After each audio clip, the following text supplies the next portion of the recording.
welcome back. First of all, not financial advice. Consult your licensed financial advisor. I'm not a licensed financial advisor. I have no idea what I'm talking about or doing. All right.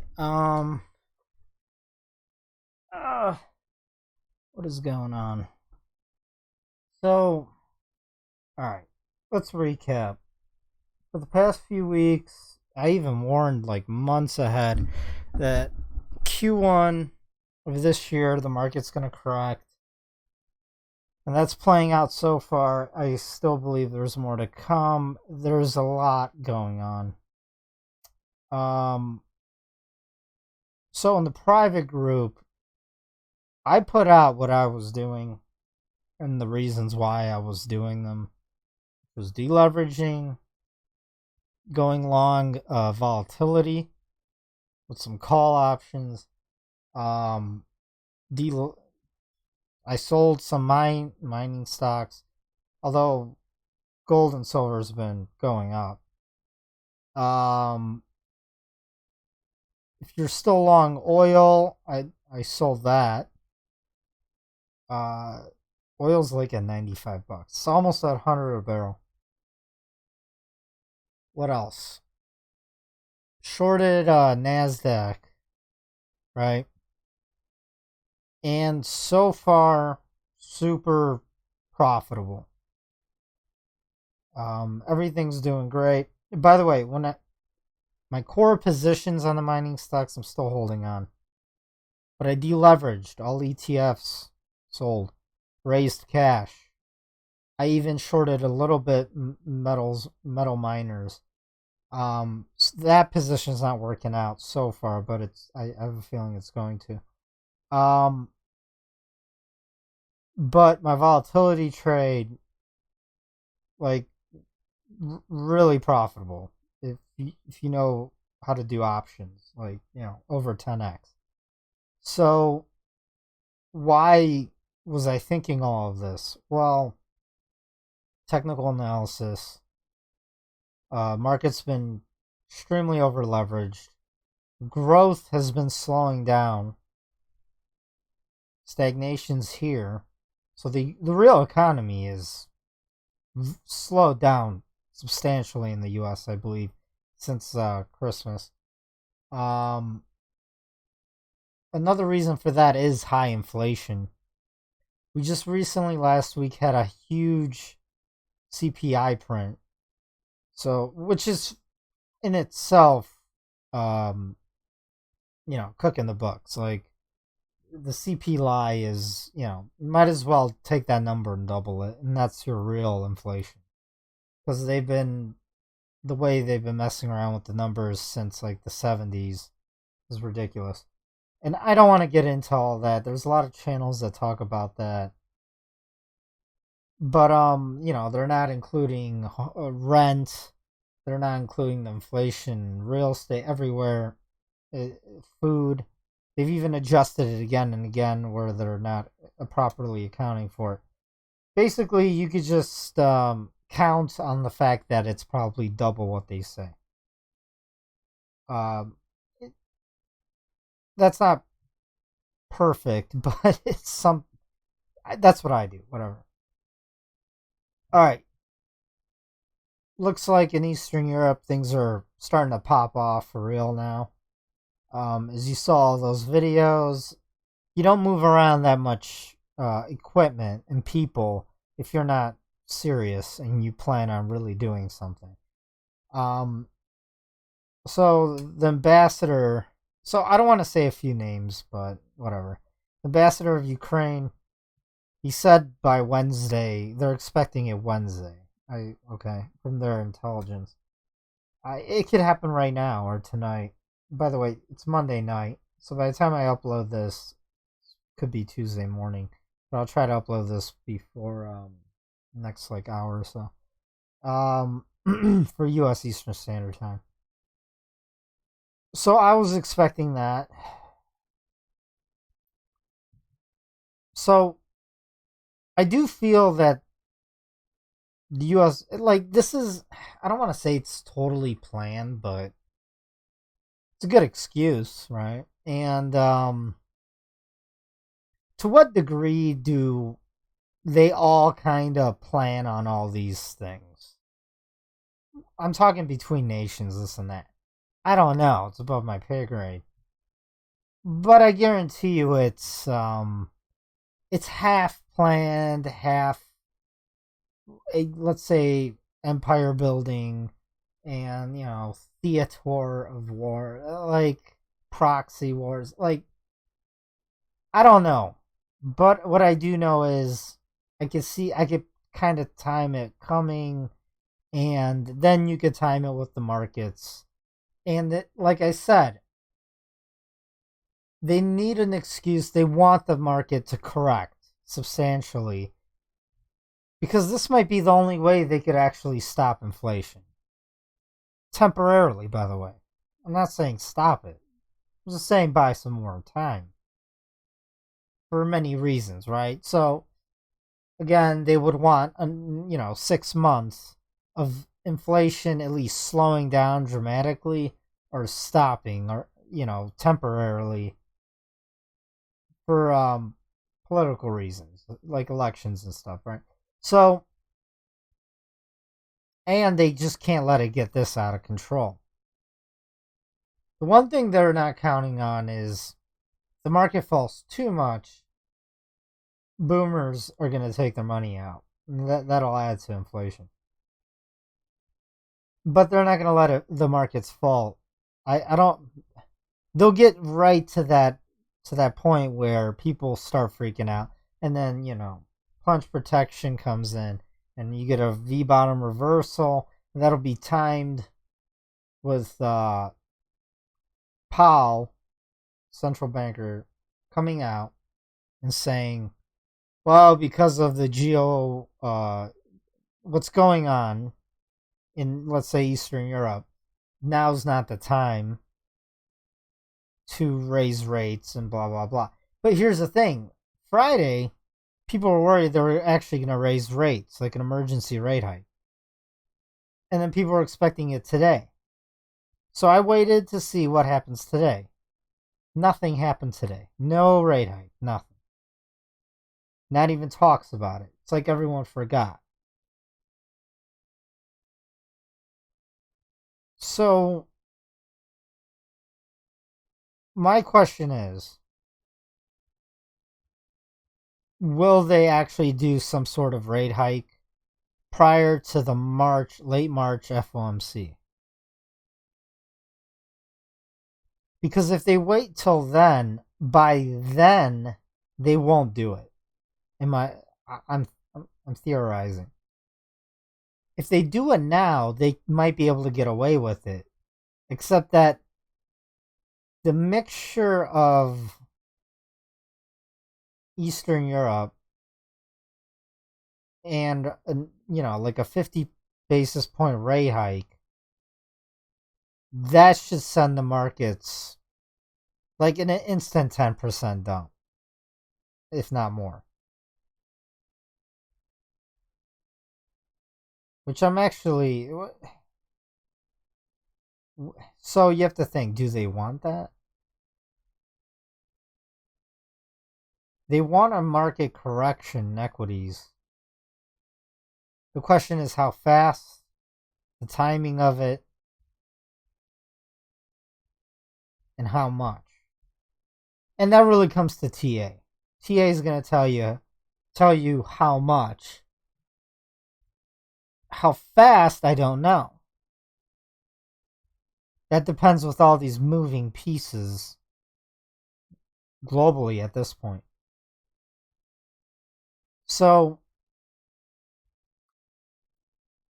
at the same time, they're worried about inflation. Because if it stays this high, and this is how I know they're actually really worried about it. They stopped the convoy on the bridge because that just adds to inflation and empty shelves in the supply chain. But again, like, I understand why people are mad and angry. I don't know why they're so surprised at this point. And I support that they want freedom. But the only way you're going to get that is if you do not rely on the system. So trying to break the system, uh, there's consequences for that. Because all those, Canadians, I mean, they rely on the system for the most part. Most of them do. So causing supply chain issues, I do not believe is personally is the right strategy to winning hearts and minds, and it's not good for them either or anyone, because people do not understand. Like, for one, the supply chain's already broken from the lockdown, but this would be putting the final nail in the coffin. And if they were successful at like blocking every trade route, right? Once you break the supply chain to a certain degree, there's no coming back, because what ends up happening is you get shortages all over the place, while at the same time you get inventory buildup and glut all over the place. And in between all of that are the the the small businesses, mid-tier businesses, and the employees who get temporarily laid off or permanently laid off. And because what happens is, if you don't have work for 2 weeks and you lay someone off, they might not come back. Or it's very complex to explain. Maybe you get one, let's say, raw material, but you don't get the other raw material, and then you can't produce anything. And then the business goes under. And then there's fuel shortages, while some places have plenty of fuel. Like, it's so complex, this just on time shipping and globalized supply chain, that when you do, for one, lockdowns, two, but even when they did the lockdowns, like they still had shipping going around. But you know what? I think I mean, I don't think, I know it did break it then, right? We've already seen empty shelves for over a year now, since 2020. But, adding on top of that with these convoys, for one, you're going to get the blame. For two, it does disrupt it more, and it's already fragile. So what I'm trying to say is, once you break it, you can't rebuild it. It could take decades, and everyone relies on it. Like, if you're not completely 100% self-reliant, where you have your own source of electricity, water, heat, food, and everything else that you don't even think about, I mean, it's not smart. And then you're not going to win hearts and minds by doing this shit.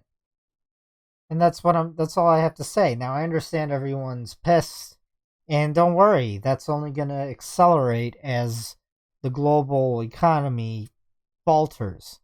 So what they're doing, they don't even technically have to do. All you really have to do is just worry about yourself and build your local community and build it from the ground up. Because the whole system it eats itself and it destroys itself in an attempt to manage and control the downfall, the collapse, right? And in doing so, they do more micromanaging and control, which ruins the economy further, and it's just a death spiral at this point. Except people are too stupid to understand this. There is no return to normal. This is a one-way street towards Mad Max. The only question is, how fast? Maybe things could be this shitty and slowly getting shittier for the next, with some ebb and flow, right? Stagflationary ebb and flow. For the next 2 years to 4 years. Or, everything could just go to shit by the end of this year. I'm not really rooting on to accelerate this, because there's no point. There's no benefit in it. I say, let them hang themselves and let it play out slowly. And it'll be painful. It'll be painful either way. It's just if there's a real shock, nobody's ready for that. And everyone thinks they are. No, no one's a badass. Trust me, none of you are. So that's my thoughts on that. But they did break that up, so the trade's back on, which is good in my opinion. Now, they could voice their concerns and do what they do and make a lot of noise. Um, France has been doing, the French have been doing that for like 4 years straight now. It's like a part of their culture. And with time, they win by doing that. It's just very grueling, long process, and that's what has to be done. But let's get back to markets. Stagnation's here. Earnings are going to be weaker and weaker, and there's a couple reasons. One is people don't have extra cash for spending. They're hoarding cash because they feel that harder times are ahead, mainly because of inflation. Normies actually save money and don't spend it when they see inflation first. It's like their reaction. And then when it gets worse and worse, then they start hoarding and buying everything they can. But so right now we're in the beginning phase of that. So discretionary spending is down. So people aren't buying things that they don't need, So that's going to show up in earnings from now on.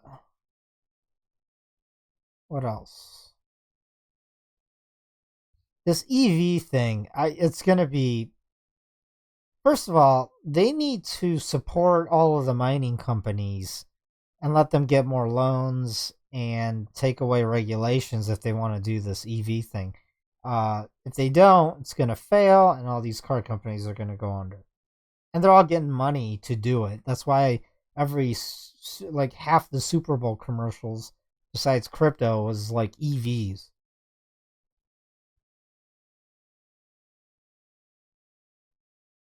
Hedge funds take oil profits as inflation fears intensify. That doesn't make much sense. But why I think why they're taking profits is because oil has gone up massively, and it needs some sort of correction. And I'm waiting for that correction to buy the dip. Maybe when the markets see, that's why I think they're gonna do. They need to let some decent correction in equities, and it'll be for a couple of reasons. Maybe an emergency rate hike, and maybe Wednesday or today or any moment now, whenever the things go kinetic in the east of Europe.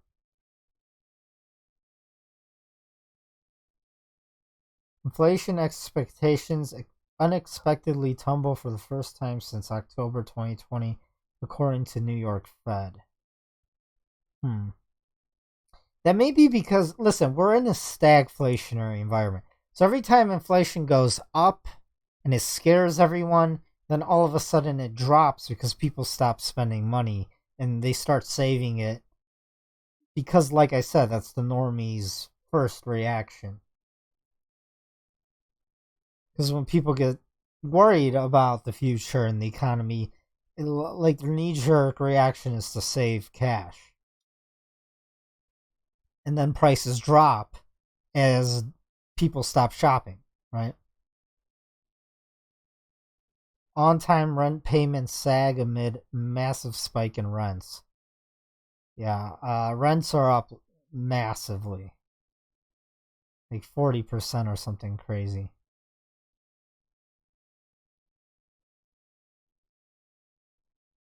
So Schiff actually had a good video. I listened to it. By the way, guys, I listen to everyone, and I disagree and agree with everyone. Like, you could do that. You don't have to take things emotionally and personally. It's called emotional intelligence. So I get everyone's perspective, and then I make my video, and I throw my personal spin on it. So I listen to mainstream media. I listen to I listen to everyone, trust me. So Schiff is right. He's always right. It's just a matter of timing things.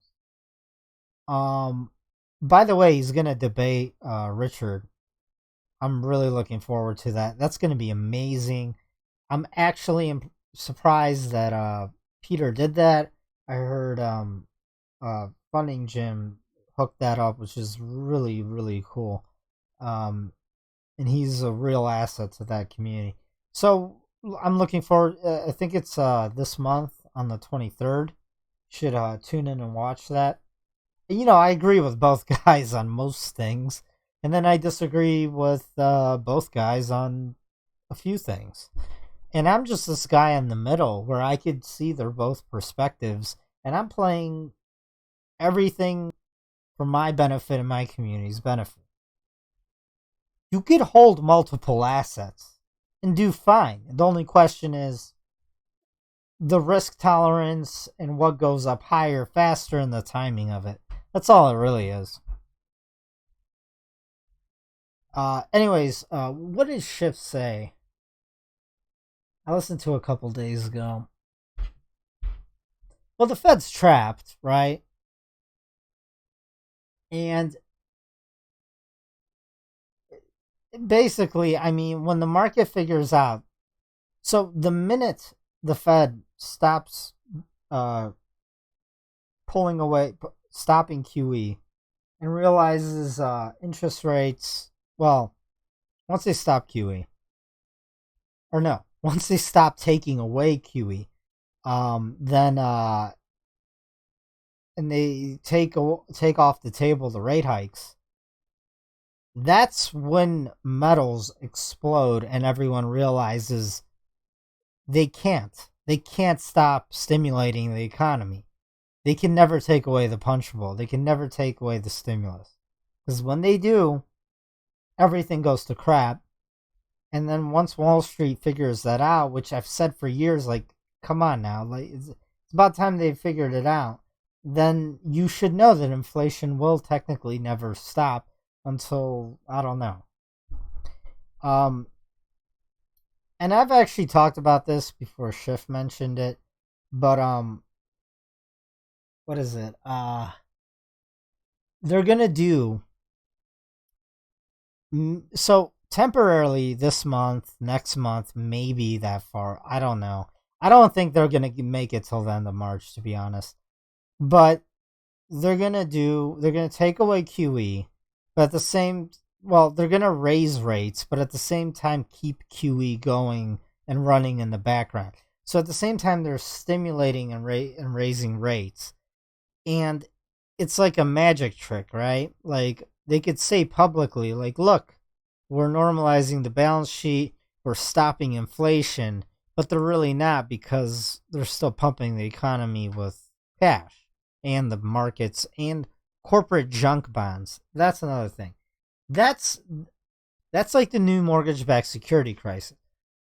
But on top of that, we have mortgage-backed securities again, just like in 2008. So that's why they really can't let rates go really high. I mean, not even high. They can't let it really go past like 2.5% because at that point, I don't know, man, like everything just starts blowing up. So they're trapped, and this is really interesting and scary. Like, I would not want to be in their position. So I'm going to reiterate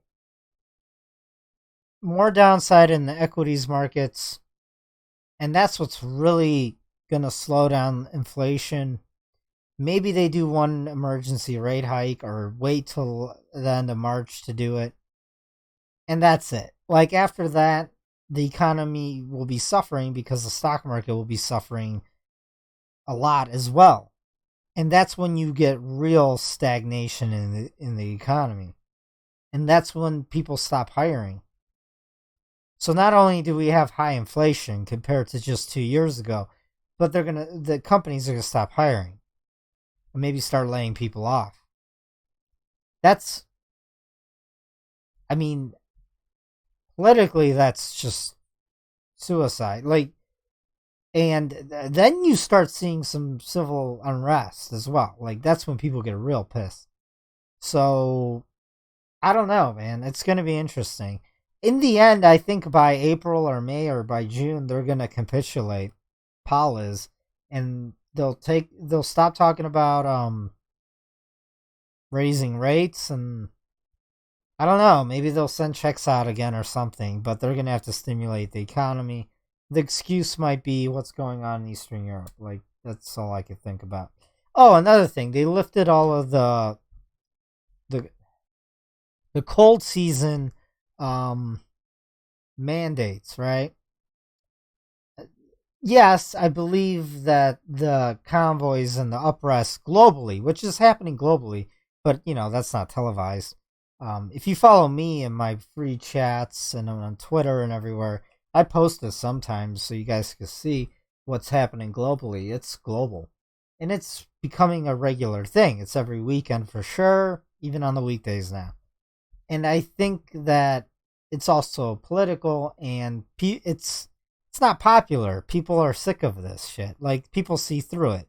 The majority of the population, I'd say over 70%, see through all the bullshit at this point. So they're like, all right, we got to stop doing this. We can't win on this front, and they can't. Um, yes, there'll always be 30% of the population who just go with whatever they're told. They're essentially drones or something. They're not. I don't know how to explain it. They're like just programmable people with no self-aware consciousness. It's like a cult, or it's like I don't know, man. They have no inner dialogue. You know what your inner dialogue is, where you could when you think to yourself, and then you think about you thinking to yourself. That's real self-awareness. These people have none of that. They just have talking points, and the TV and their social what they see on their phones and their social media echo chambers. That's what just programs them, and they have no imagination. They can't even they do not think for themselves. Okay? And I know it's hard to believe, but a large percentage of the population are these people. Like 30, maybe to 40%. And then you have your normies that are in the middle. They sometimes think for themselves. Or once they see the majority of the population think differently, then they jump on board that bandwagon, like herd animals. And then you have your top 20% of the population who think for themselves. And they're the ones who kind of run everything and then change the world we live in. All right. Now, you guys are in that top 20, I think. I don't know. You guys don't share my videos enough and like them and comment enough. If you need to do that. If you don't, we do need some team effort here, right? And I know everyone who listens to me is like hardcore individualists, but there's weaknesses with that as well. You have to know when to be a collectivist and an individualist. So, you don't want to be a drone and be 100% collectivist, but with collectivism, there is power. With individualism, there is creativity and innovation. You kind of want to be not in the center, but a little off to the right. But sometimes when it benefits you, you kind of move a little to the left, and then you move back, right? So if the individualists would all support one another, then the world would be ours. But you guys don't do that because I don't know. Ask yourself why you guys don't, do the team effort thing. All right. I'm going off on rants here. Gold is the geopolitical hedge of first resort. Goldman sees $2,100 within 12 months. Yeah. I mean, I see 25, 27. And then, mining stocks are doing like 10, 20x, whatever. But first, a correction is still in play.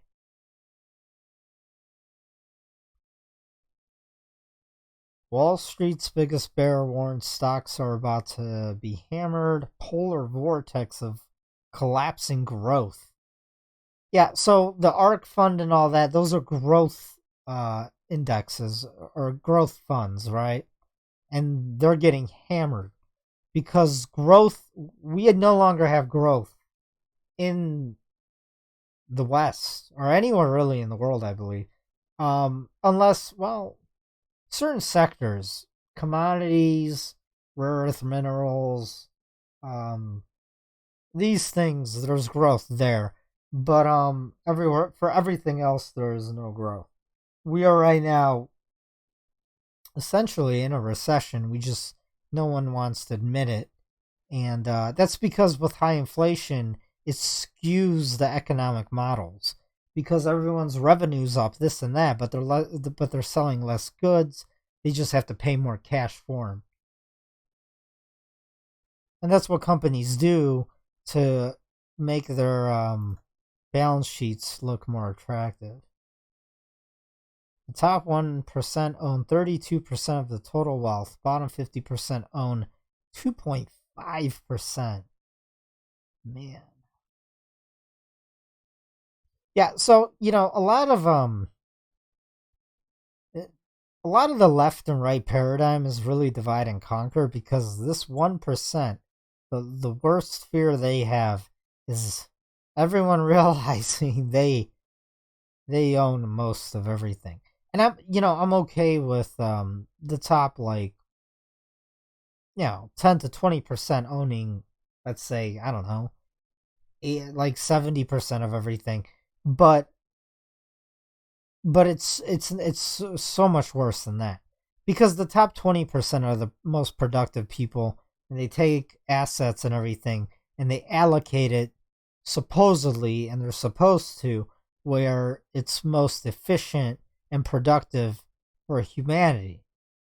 Unfortunately, we have third and fourth generational wealth in the West and economic forums where they think they can manage humanity for the better of humanity, but really it's for the better of themselves and their own echo chamber psychopath uh, utopia experiments. And that shit's gonna fail. So the people at the top and all the dumb people at the bottom, democracy doesn't work, but neither does authoritarianism, because on both spectrums, this is like the midwit, um, uh, the Bell chart, except it's in reverse. So you invert it because technically, but it's really from economic, it's social economic, not so much IQ. Anyways, the people at the bottom, they really don't know what's best. But neither do the people at the top. It's like this certain I believe it's Generation X with like very smart people. It's just it's very hard for them to get any economic mass and a voice and power within the system because the boomers and the current ruling class do not want to let go because and the reason they don't want to let go is because if they do, then all the corruption comes out. So they have to. They're stuck where they are, and they have to just keep going. And then the bottom class is just they just can't piece together what's happening globally. They're either team blue or red, and yeah. Anyways,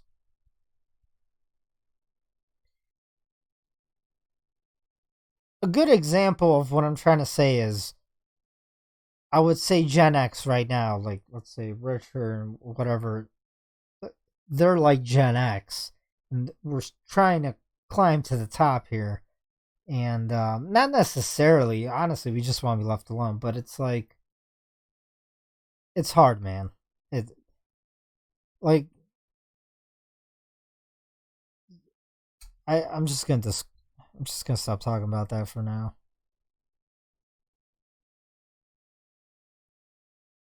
Like the millennials can't buy homes. They can't move up the corporate ladder. It's really really hard because the older generations don't want to let go, and they're not going to as the economy gets worse. So we're gonna see like 95-year-olds, maybe I don't know, like, because yeah, but I don't know, guys. It's just look at Japan, and that's kind of where the West is.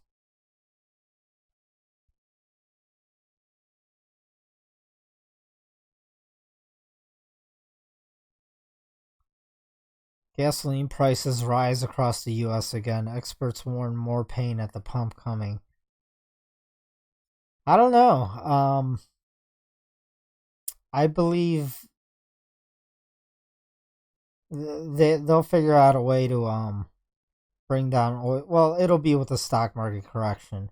That's going to be temporary. I mean, by midsummer, I mean, oil could easily a barrel be at like 120 bucks or 130, and I don't think they could stop it. To be honest, I I can't believe he stopped that pipeline, uh, Brandon. Right? Because I mean, now for the midterms, like that's gonna come up. Like we can't come off oil. We can't have oil independence if everything runs on it still, and you haven't built any infrastructure to replace it. Not that that infrastructure going all electric is any better, because most of that is from coal. I don't know, dude. Like, by the way, I personally believe fossil fuels, dinosaur bones, really? This is like another bullshit they taught us growing up, right? They always said this when I was in school, in high school and lower grades. Like, um, first of all, how could it come from bones? Second of all, how could it even come from, let's say, rotting dinosaurs or flesh? It doesn't. It's bullshit. It's dead plants, guys. There's plenty of oil out there. It's just false scarcity. I do believe that they do have to drill further and further into the crust of the earth to find it. And this going off of fossil fuels just makes no sense. I just feel like it's a scam. They're trying to make money by going to electricity. I don't know, guys. Maybe they know something I don't. But maybe it has something to do with weather modification or something, which is insane. Um, none of it makes sense. And honestly, from what I hear from insiders, is that they're actually expanding um, oil companies across the U.S. So maybe it's misdirection, and they're just trying to get more resources externally outside of the U.S. before they start tapping in to the U.S. Resources of oil, which I believe is very plenty. If you actually look at the like all the federally owned land in the west of the U.S., they own like half of the U.S. and beneath all that land is just a ton of rare earth minerals and oil that's not tapped into. By the way, it'd be hilarious. We should take Canada. Why not? Why not? They would love it, and everyone would be better off. That'd be hilarious for U.S. strategic wise. I would do it. That's what I would do. Should have taken Greenland too.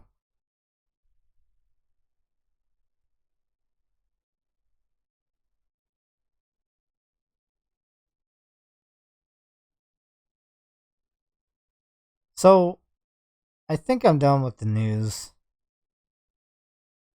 Yeah. Let's look at some charts. Let's see what's else on my Twitter. If you haven't followed me here, you're a loser.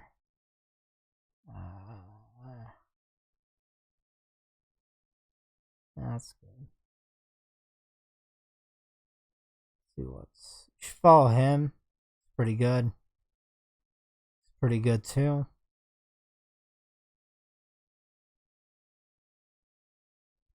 All right. So we hit 2% today or Friday on the 10-year yield. And I made this a very long time ago, like a year and a half, 2 years ago. These lines. So we're past like the beginning of the crash. Once we're at 2.5%, in my opinion, it's past return for equities, like the stock market's crash and bonds. Here's the yield curve again. So the 20 year is higher than the 30 year, and the 7 year is higher than the 10-year yield on the interest.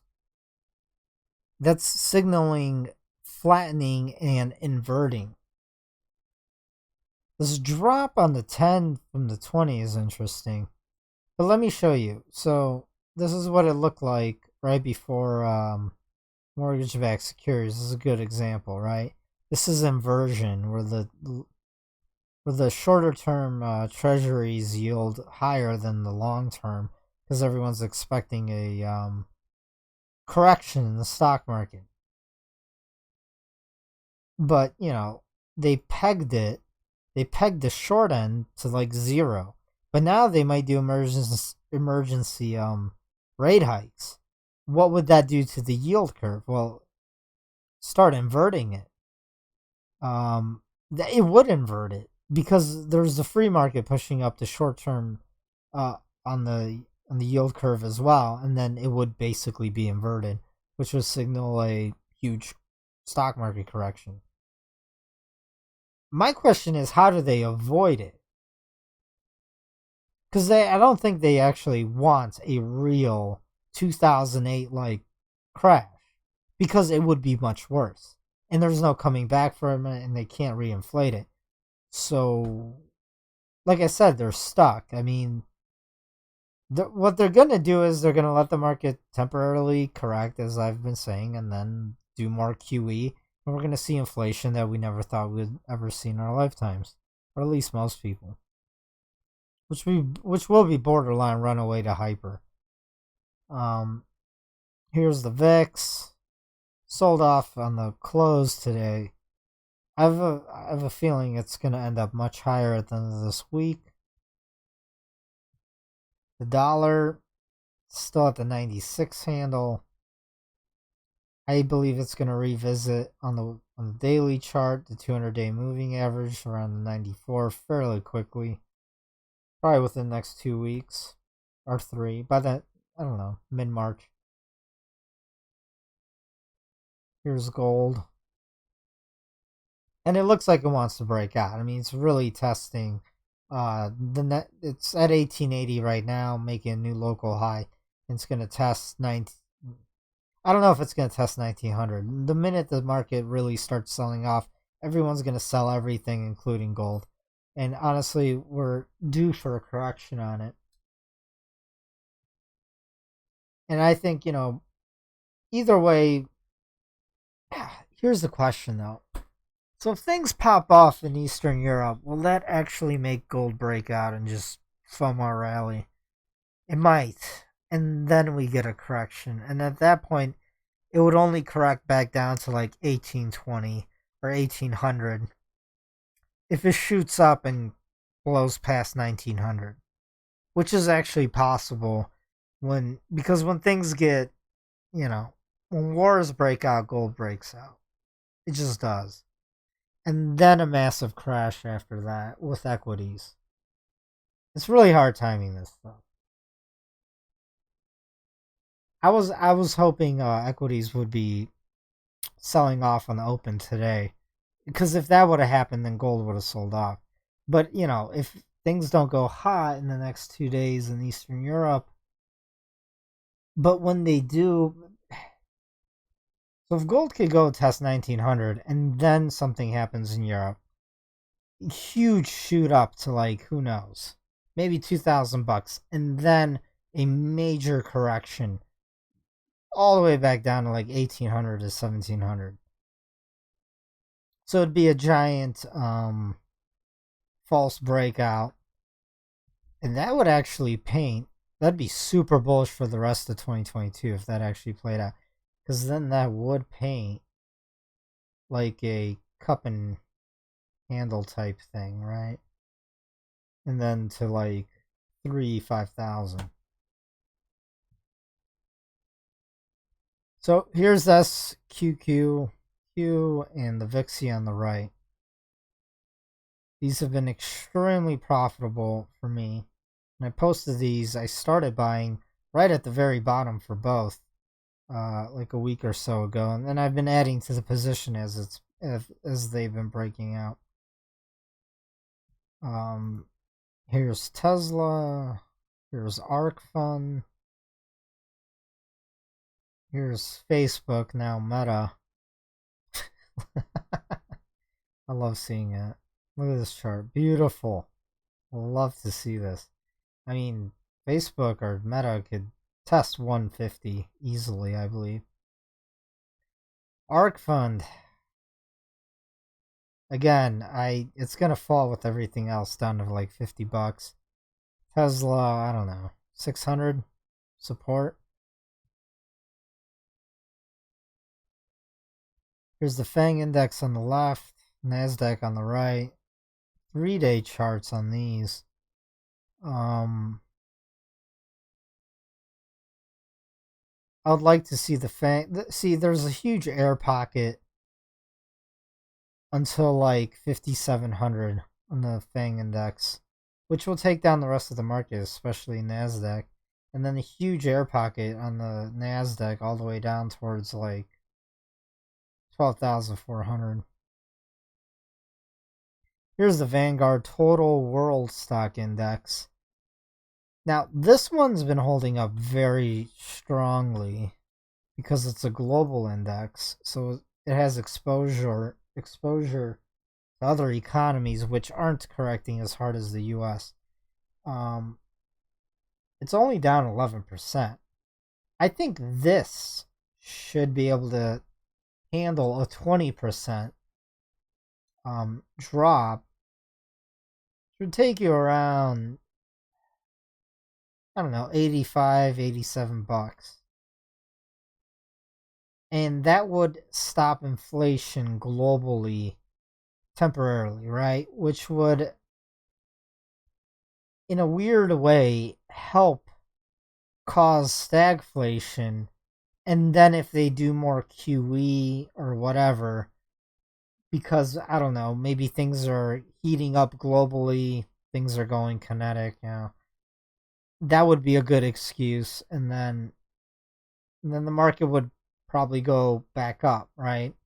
Maybe not make new all-time highs, but buy maybe a few years or a few more years of sideways action as they print more, and then we have cycles of stagflation and then inflation and maybe something like this.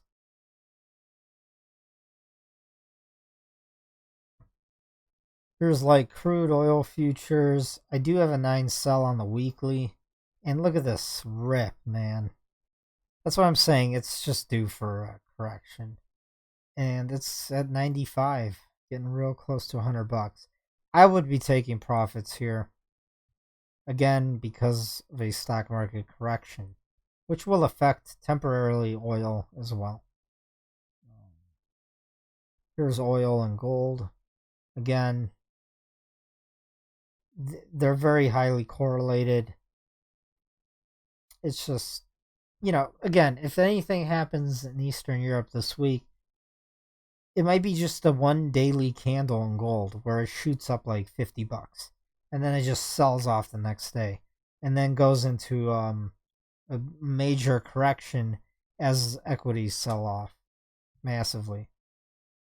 Here's Bitcoin. I just wanted to show you guys this. I haven't seen anyone show this correlation between the NASDAQ and Bitcoin. So if the NASDAQ gets hammered, right,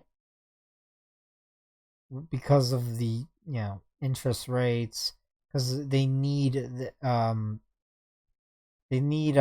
tech stocks and all this to sell off to slow down inflation, Bitcoin's gonna get hammered. Now, can it end up at all-time highs or testing them by the end of 2022? Sure. I'm just looking for more downside for the next month or so. So technically, this right here is a little bull trap, I'm thinking, and then maybe a revisit to 3,600 and then higher, or maybe a little bit deeper of a correction to 2,700, and then they come out with more QE and then higher, something like that.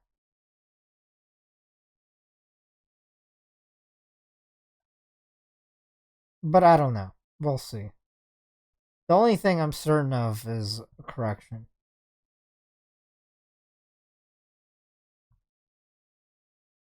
Which is not financial advice. Do your own research, whatever. I'm not always right, guys. Here's MicroStrategy. Equity sell off 225. There's some support, and that's a long-term support. And this entire rise up is from him buying Bitcoin. Alright, guys.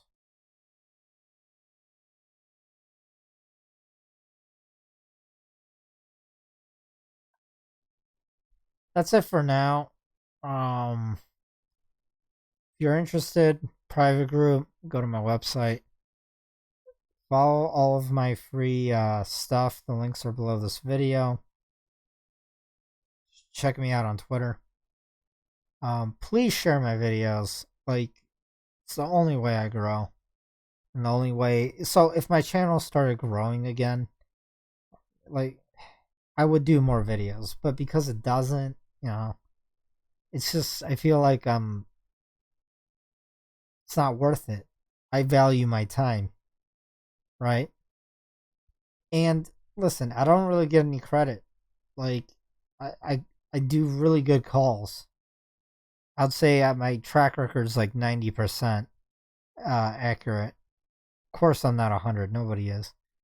But I'm definitely the only guy who does screen sharing, and I just tell you guys my thoughts and opinions, right? And I think it's valuable. So, like my videos, share them, and that's all I have. Till next time.